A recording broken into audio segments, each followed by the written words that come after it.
It's time to get down to business, of course.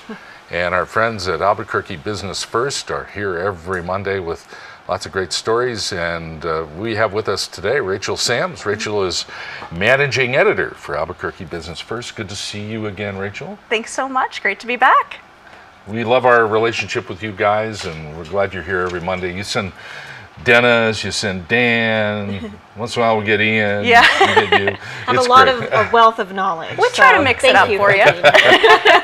The cover this week is all about urban planning, which is an interesting topic. Very much so. This was really fun for us to look at.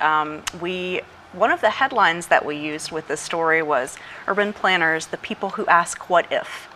And it's a really neat discipline. It's really focused on the way a city is going to look in the future, but also how it's going to work and how it's going to function, how it will work for the people who live there. It's everything from where can different types of buildings be developed? Where can you build new houses? Where can you build new office parks or industrial parks? And then it's also about transportation. How do you get people from one of those places to the other?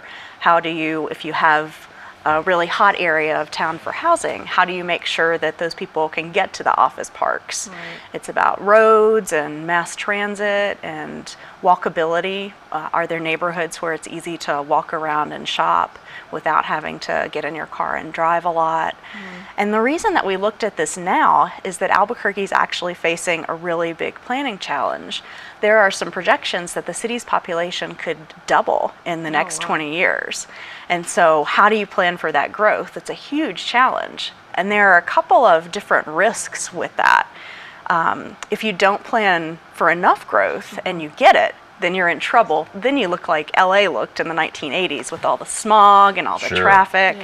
And it's just not a good situation. Now, Albuquerque's probably not going to become the next LA anytime soon, but if we get more growth than we plan for, we will be in a tough situation.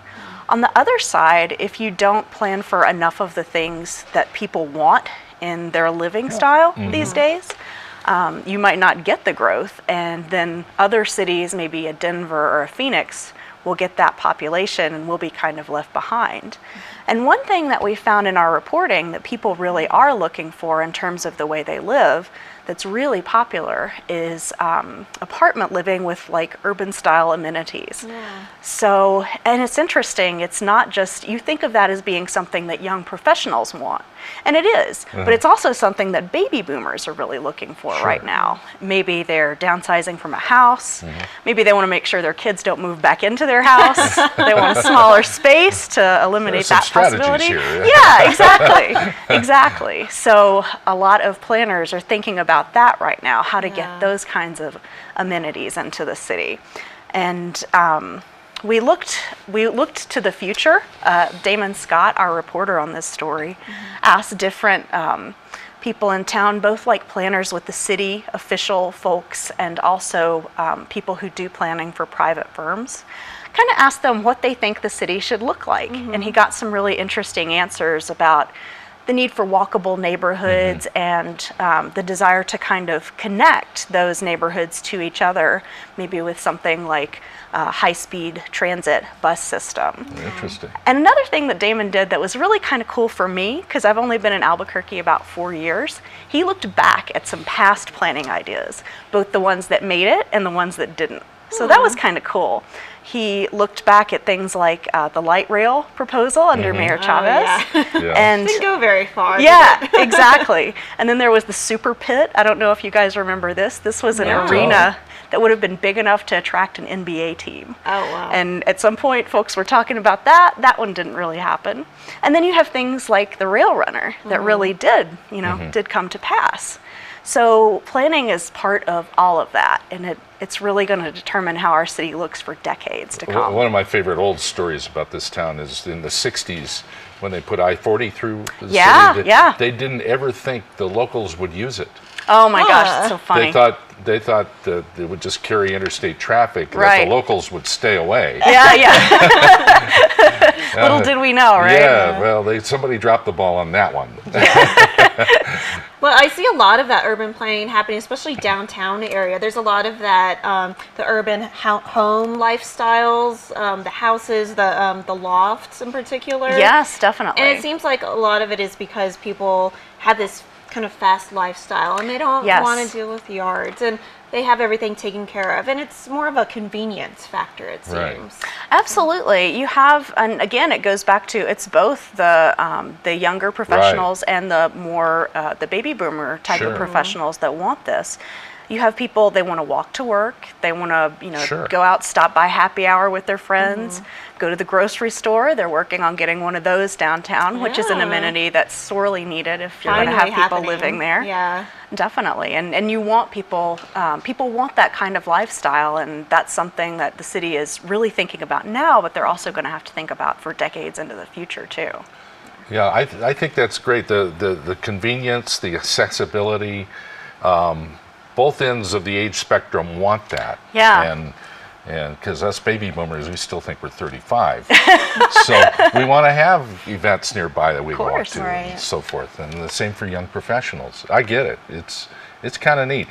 Do we have good urban planners here?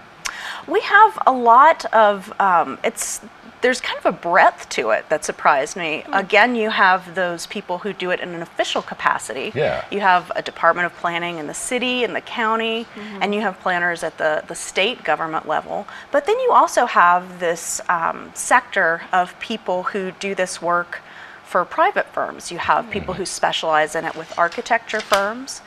You even have some private planning firms out there. So there are a lot of people who are coming at this work from different angles. So that's kind of interesting. You have a lot of different perspectives on it.